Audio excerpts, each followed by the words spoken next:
Selamat datang di channel Alur Donghua. Sebelum menonton, silahkan subscribe, biar Mimin tambah semangat update-nya. Jadi kalian bertiga adalah Zhao bersaudara dari Sekte Laut Emas, pemuda itu bertanya sambil tersenyum. Kamu siapa? Apa yang terjadi di sini, rekan Taois Hou? Ekspresi waspada muncul di wajah pria berotot itu. Tolong jangan kasar, rekan Taois Zhao. Ini adalah tetua sekte kami, dan orang lain yang bersama kami adalah Junior Lin. Kata-kata pria tua itu membuat ketiga pria berotot itu ketakutan. Grand Elder, mungkinkah ini Senior Han? Pria berotot itu berseru dengan tidak percaya. Itu benar, aku memang tetua dari sekte Awan Hanyut. Aku minta maaf karena meminta keponakan Hou untuk mengundang kalian bertiga ke tempat ini dalam waktu sesingkat itu. Pria muda itu tersenyum, menampakkan deretan gigi putih bersih. Dia adalah Han Li, yang telah melakukan perjalanan jauh dari Sekte Awan melayang ke negara bagian Dongyu. Tidak sama sekali, Senior Han. Merupakan kehormatan bagi kami untuk berada di hadapan Anda.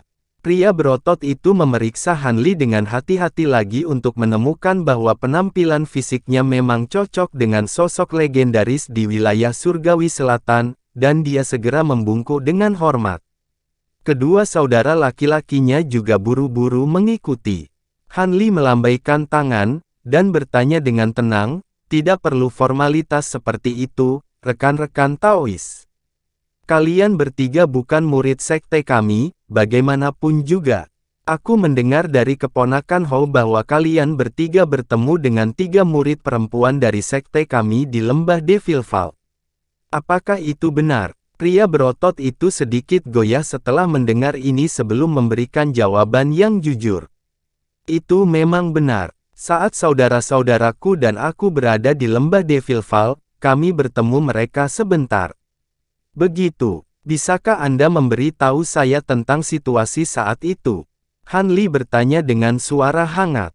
Tentu saja, beberapa bulan yang lalu, kakakku membutuhkan bahan langka untuk menyempurnakan hartanya, jadi kami memutuskan untuk pergi ke lembah Devilfall untuk mencoba keberuntungan kami.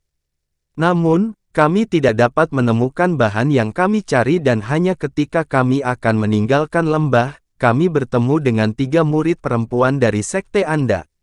Saya mengenal salah satu dari mereka seperti yang pernah kami temui di masa lalu, jadi saya bercakap-cakap dengan mereka. Namun, mereka sepertinya sedang mencari sesuatu juga dan sedang terburu-buru, jadi saya dan saudara laki-laki saya pergi setelah hanya percakapan singkat. Setelah itu, saya dan saudara laki-laki saya segera berangkat dari lembah, dan kami tidak melihat ketiga wanita itu sejak itu, si berotot pria itu dengan hati-hati menceritakan.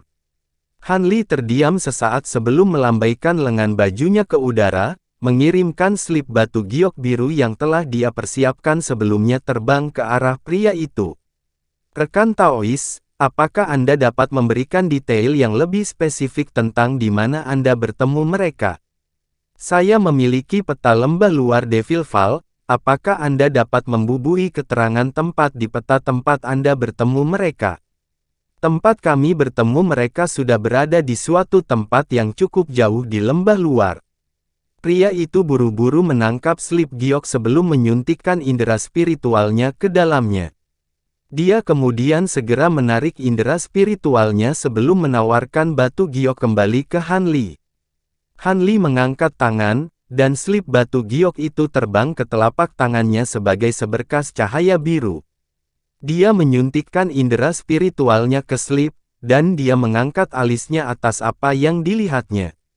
Han Li menyimpan slip batu giok itu sebelum tersenyum pada ketiga bersaudara itu, lalu menoleh ke pria tua dan cendekiawan paruh baya itu sambil berkata, tempat itu memang sudah sangat dekat dengan lembah bagian dalam. Terima kasih atas bantuanmu, sesama Taois. Keponakan Hou, keponakan Wu, tolong pertahankan ketiga rekan Taois kita, aku harus pergi sekarang. Tentu saja, Paman Han. Cendekiawan dan pria tua itu segera membungkuk untuk mengucapkan selamat tinggal pada Han Li, dan ketiga pria berotot itu juga buru-buru mengikutinya. Cahaya biru cemerlang meletus dari tubuh Han Li dan dia melesat ke kejauhan, menghilang dari pandangan dalam sekejap mata. Hanya setelah seberkas cahaya biru menghilang ke kejauhan, salah satu pria berotot menghela nafas panjang, dan dia bertanya dengan ekspresi tidak percaya di wajahnya, "Kakak Hou, apakah itu benar-benar kultivator hebat baru dari sekte Anda, Senior Han Li?" "Pria itu memang Paman Han. Kalian bertiga sangat beruntung bisa bertemu dengannya.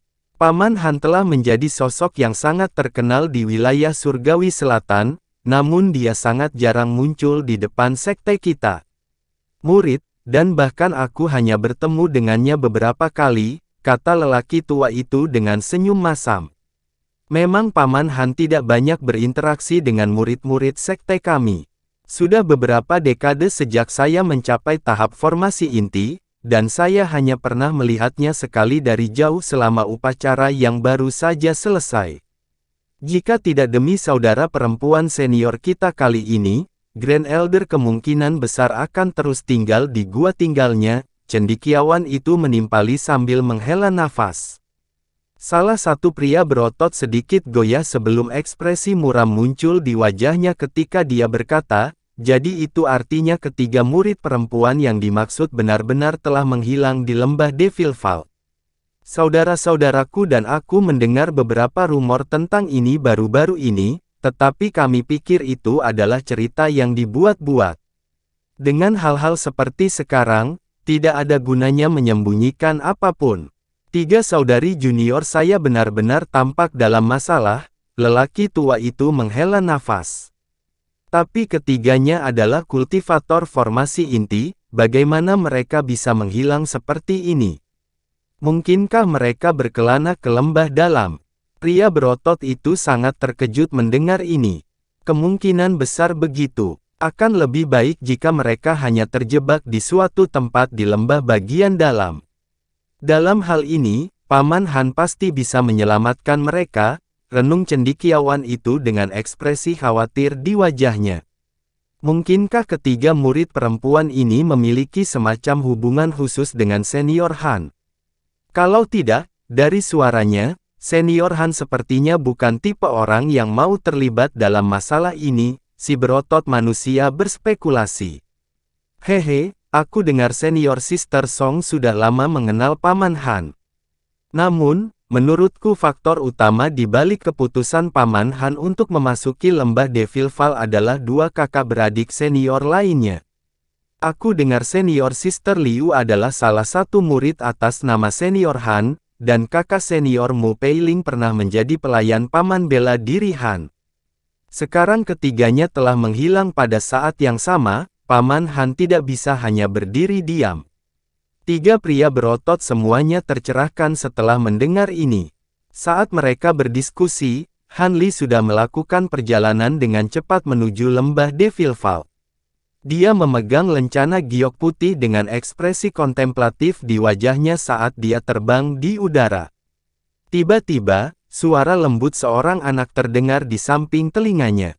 "Rekan Taois Han, apakah Anda khawatir tentang murid Anda dan selir Anda atau apakah Anda resah atas ketidakmampuan Anda untuk mengumpulkan isi dari setengah halaman dari Golden Jade Tome ini?"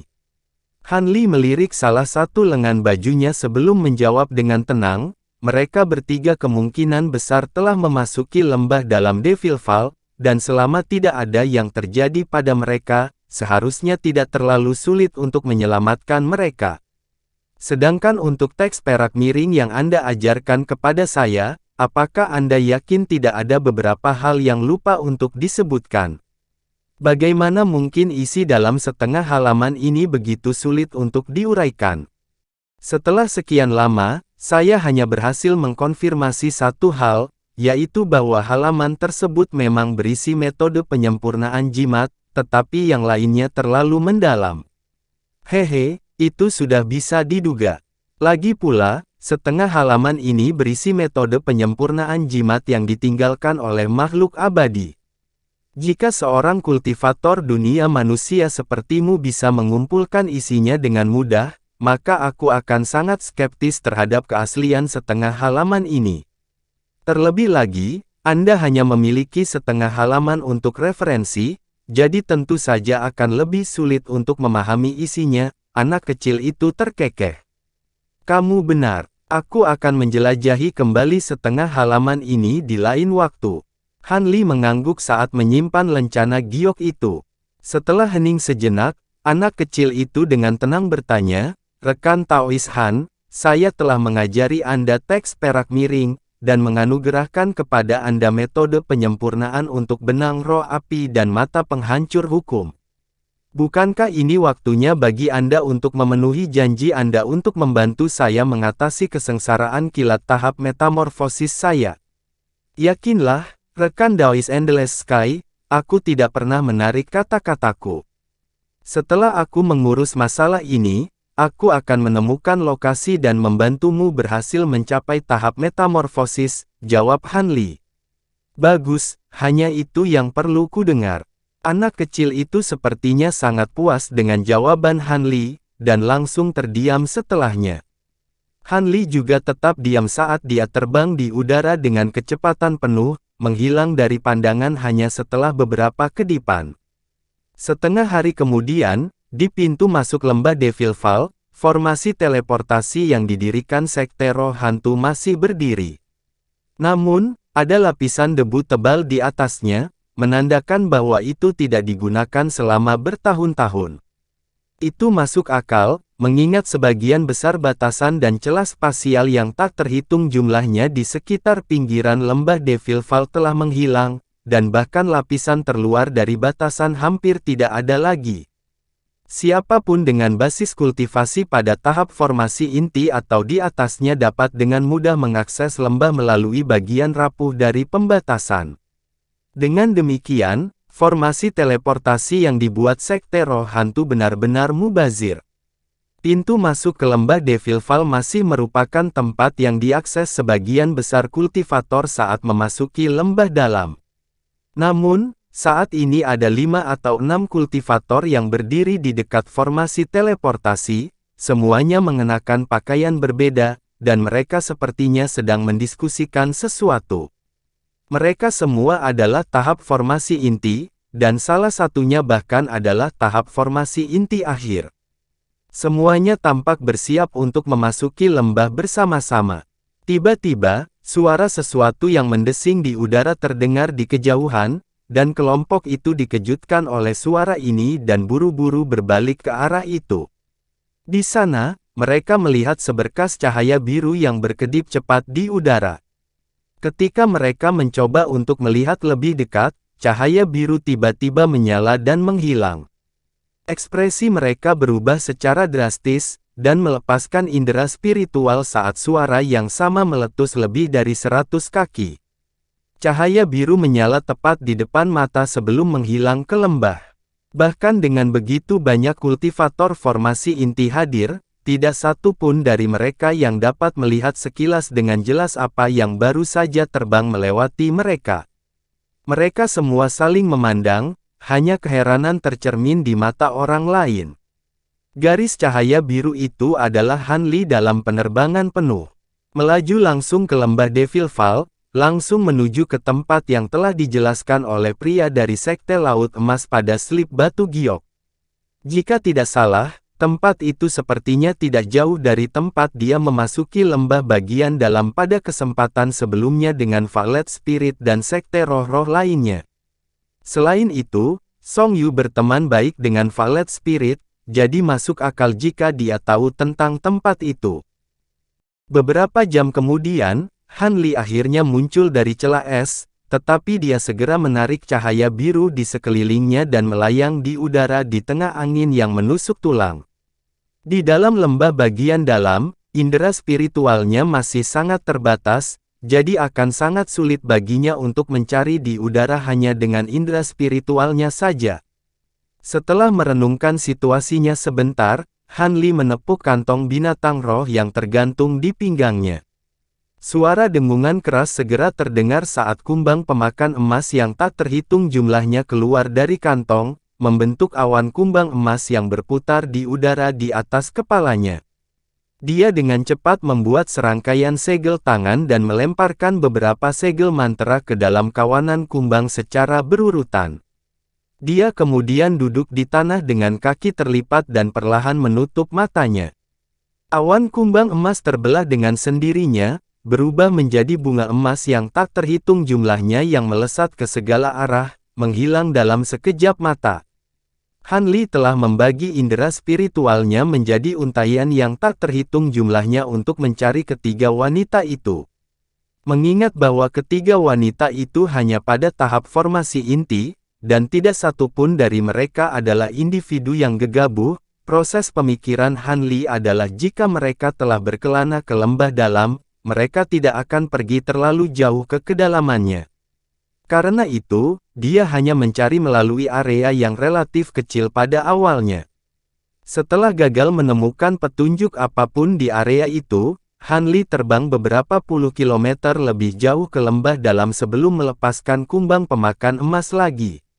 Dengan demikian, Han Li secara alami dapat dengan mudah menemukan beberapa jejak yang ditinggalkan oleh ketiga wanita di gunung tempat ketiga wanita itu mencari herbal roh ilusi. Setelah membuat penemuan ini melalui penggunaan kumbang pemakan emas, Han Li sangat gembira dan dia segera menuju ke tempat itu secara pribadi untuk pemeriksaan lebih dekat. Akibatnya, dia menemukan beberapa tanda untuk memverifikasi bahwa ketiga wanita itu memang telah memasuki lembah bagian dalam, dan bahwa mereka telah tinggal di gunung ini untuk waktu yang cukup lama. Namun, ketika dia memperluas cakupan pencariannya lagi, tidak ada lagi petunjuk yang ditemukan. Pada akhirnya, Han Li kembali ke puncak gunung dan berpikir keras. Setelah masa perenungan, dia tiba-tiba menjerit panjang dan semua kumbang pemakan emas dalam radius beberapa puluh kilometer terbang kembali ke arahnya sebelum mereka disimpan ke dalam kantong binatang rohnya lagi. Namun, Han Li kemudian segera mengeluarkan kantong lain, dari dalamnya 12 kelabang putih bersalju terbang keluar. Han Li membuat segel tangan dan 12 kelabang menyebar atas perintahnya, berubah menjadi 12 hembusan angin glasial yang menghilang ke berbagai arah dalam sekejap mata. Setelah beberapa waktu, Han Li bergerak menjadi seberkas cahaya biru dan terbang kembali ke arah asalnya. Beberapa saat kemudian, dia menemukan kelabang putih bersalju berputar-putar di tempat tertentu di udara, mengeluarkan suara melengking rendah. Mata Han Li sedikit menyipit saat dia segera terbang ke kelabang putih bersalju. Dia melihat ke bawah ke tanah, hanya untuk menemukan benda hitam panjang.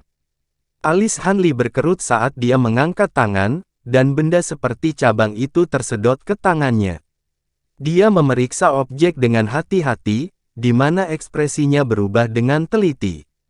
Dari ki glasial yang dipancarkan objek ini, itu tidak lain adalah perasa dari kelabang es bersayap 6. Namun, kelabang es bersayap 6 memiliki perasa putih bersih, namun yang ini hitam seperti tinta, dan aura gelap yang memancar darinya juga merupakan sesuatu yang sangat akrab dengan Han Li. Ini adalah Ki Yin Devilish. Lebih jauh lagi, ki jahat ini tampaknya bahkan lebih murni daripada yang digunakan oleh Zenith Yin. Han Li membelai bagian kecil peraba dan gelombang kejut melonjak di hatinya. Ki Iblis Yin yang mendalam hanya dapat dikembangkan menggunakan seni Yin yang mendalam, dan selain dari Zenith Yin dan Wu Chou, keduanya telah jatuh di tangannya, sebagian besar murid Zenith Yin lainnya belum diberikan keseluruhan seni kultivasi ini. Dengan demikian, tidak mungkin mereka dapat mengolah ki jahat murni seperti itu dan melakukan perjalanan ke wilayah surgawi selatan. Ekspresi Han Li cukup bingung. Tunggu, ada hal lain yang mengetahui semua mantra dalam seni Yin yang mendalam dan telah mengolah ki iblis-iblis yang mendalam. Sepertinya itu juga akan mampu mengolah ki jahat ini hingga tingkat kemurnian yang tinggi. Sebuah pikiran tiba-tiba terlintas di benak Han Li saat ekspresi aneh muncul di wajahnya. Mungkinkah Wood Spirit Naschen juga telah kembali ke wilayah surgawi selatan? Han Li bergumam saat dia melihat ke langit. Dia selalu menutup hubungan Naschen Sol kedua yang hilang ini. Setelah kembali ke wilayah selatan surgawi, dia seharusnya segera berangkat untuk mencari jiwa yang baru lahir ini, namun Nangong Wan masih belum keluar dari dinding es, dan perhatiannya terhadapnya menghalangi dia untuk memulai perjalanan yang begitu panjang. Lebih jauh lagi, bertahun-tahun telah berlalu dan jika Naschen Sol kedua ini mampu mencapai keinginan hidup, maka itu sudah terjadi sejak lama. Karena itu, tidak masalah ketika dia berangkat untuk mencarinya. Karena itu, dia telah mengesampingkan masalah ini sepenuhnya dan memutuskan untuk melakukan perjalanan ke dataran Moulan beberapa tahun kemudian. Namun, tampaknya Naschen Sol kedua ini telah kembali ke wilayah selatan surgawi atas kemauannya sendiri, dan bersembunyi di dalam lembah Devilfall. Dalam hal ini, kemungkinan besar ada hubungannya dengan hilangnya mereka bertiga. Lagi pula, Naschen Sol telah sepenuhnya mereplikasi ingatan dan emosinya. Bahkan jika kepribadiannya telah diubah setelah bertahun-tahun, masih sangat kecil kemungkinannya untuk membunuh ketiga wanita itu dengan darah dingin. Han Li memasang ekspresi muram saat dia mempertimbangkan semua kemungkinan yang terlibat. Setelah bertahun-tahun berlalu, Naschen Sol kedua kemungkinan besar sudah memiliki tubuhnya sendiri. Selain itu, sejak dia memasuki lembah bagian dalam, dia tidak merasakan jejak apapun dari mayat iblis berdaulat, yang telah dia tanamkan gumpalan indera spiritualnya. Dengan mengingat hal itu, tampaknya mayat iblis belum ditundukkan oleh Naschen Sol kedua. Pikiran yang tak terhitung jumlahnya terlintas di benak Han Li saat dia menempatkan dirinya pada posisi Naschen Sol kedua, dan kebenaran segera terlihat olehnya. Dia mengelus dagunya dan menghela nafas panjang. Tepat pada saat ini, kelabang yang tersisa semuanya terbang ke arahnya dari arah yang berbeda, dan sepertinya mereka tidak menemukan apapun. Han Li tidak terlalu terkejut melihat ini. Alasan mengapa dia menarik kumbang pemakan emas dan melepaskan 12 kelabang beku bersayap 6 sebagai gantinya adalah karena Liu Yu membawa kelabang beku bersayap 6 bersamanya juga. Meskipun serangga rohnya memiliki tingkat yang jauh lebih rendah dibandingkan dengan miliknya, ketiga wanita itu dapat ditemukan melalui hubungan antara serangga roh.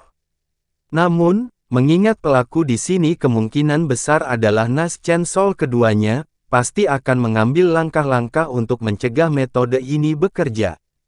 Han Li menyimpan kelabang dan merenungkan situasi dalam diam dengan ekspresi gelap di wajahnya. Tampaknya aku harus menggunakan metode itu untuk melacak mereka. Aku memperoleh teknik rahasia ini setelah hilang, jadi tidak ada cara untuk mengambil tindakan terhadap teknik ini. Hanya saja aku harus mengeluarkan beberapa esensi darah sekarang, gumam Han Li. Namun, dia masih menepuk kantong penyimpanan, di mana piring giok putih dan bendera merah kecil muncul di tangannya. Dia melemparkan kedua benda itu ke udara dan mereka terbang ke atas sebagai dua garis cahaya, satu putih dan satu merah, sebelum melayang di depannya. Han Li kemudian membuka mulutnya dan bola cahaya biru menyelimuti pelat formasi. Dia kemudian memotong jari di pergelangan tangan lengannya yang lain, menimbulkan luka tipis mengikuti kilatan cahaya biru. Beberapa tetes esensi darah kemudian mengalir keluar dari luka di pergelangan tangannya. Han Li meniup tetesan esensi darah, dan mereka segera menghilang ke piring giok putih. Han Li kemudian menunjuk ke arah bendera merah kecil, dan itu terbang tepat di atas pelat formasi atas perintahnya. Bendera itu kemudian bergetar sedikit sebelum berubah menjadi bola kabut merah tua yang menyelimuti pelat batu giok di dalamnya. Han Li mulai melantunkan sesuatu, dan piring batu giok juga mulai bersinar dengan cahaya merah, diikuti semburan kabut merah dari esensi darahnya mulai muncul. Kabut merah kemudian bergabung membentuk satu awan kabut darah di udara. Pada titik ini, Han Li tiba-tiba mengeluarkan tangisan rendah dan cahaya biru bersinar dari matanya saat dia mengarahkan jarinya ke piring batu giok. Cahaya merah terang segera memancar dari pelat batu giok, dan hanya dalam beberapa kedipan, itu telah menyerap semua kabut darah yang melayang di sekitarnya. Mengambil kesempatan ini, Han Li melepaskan tangisan pelan saat dia menusukkan jarinya ke piring batu giok lagi. Pilar lampu hijau kemudian melesat keluar dari ujung jarinya sebelum menghilang ke tengah pelat batu giok dalam sekejap. Suara dering keras terdengar dari bulan darah dan mulai bergetar hebat. Cahaya di mata Han Li sedikit redup saat senyum masam muncul di wajahnya. Ini adalah pertama kalinya aku menggunakan teknik rahasia mencari roh bulan darah dari kitab suci harta karun pengembangan hebat. Aku bertanya-tanya apakah itu benar-benar akan seefektif yang dinyatakan kitab suci. Hanya satu cara untuk mengetahuinya, aku tebak. Jika bukan karena aku menyimpan beberapa tetes esensi darahmu Peiling ketika aku mengatur pembatasan roh padanya, aku bahkan tidak akan bisa melepaskan teknik rahasia ini, gumam Han Li dan menelan pil sebelum duduk di tempat dengan kaki bersilang. Ketika Han Li membuka matanya lagi 1 jam kemudian, dia kembali ke kondisi primanya. Dia segera melemparkan segel mantra ke arah piring giok. Tubuh Han Li bergoyang dan tubuhnya juga berubah menjadi seberkas cahaya biru, terbang di belakang cahaya merah dalam pengejaran. Dalam sekejap mata, 2 garis cahaya itu benar-benar menghilang dari pandangan. Bola cahaya merah terbang dengan sangat cepat. Setelah terbang hampir setengah hari, Han Li dipimpin oleh bola cahaya merah tua ke dalam cekungan yang sangat tandus dan terpencil. Semburan panas terik segera datang bergegas ke arahnya. Ekspresi Han Li sedikit berubah, dan dia menemukan bahwa semua yang ada di dalam baskom berwarna hitam atau merah. Di pinggiran cekungan terdapat bebatuan hitam bulat, sementara danau lava merah terletak di tengahnya. Suhu panas yang berasal dari danau lava bahkan membuat udara di atas cekungan berkilau dan melengkung. Bola cahaya merah berputar di udara di atas danau lava, mengeluarkan suara melengking yang tajam. Han Li mengelus dagunya dan melihat lava di bawah saat senyum dingin tiba-tiba muncul di wajahnya. Hehe, dia benar-benar tahu bagaimana menemukan tempat persembunyian yang bagus. Jika bukan karena bimbingan teknik rahasia, aku benar-benar tidak akan bisa menemukan tempat ini. Namun, sekarang aku tahu disinilah mereka adalah, beberapa lahar tidak akan bisa menghentikanku.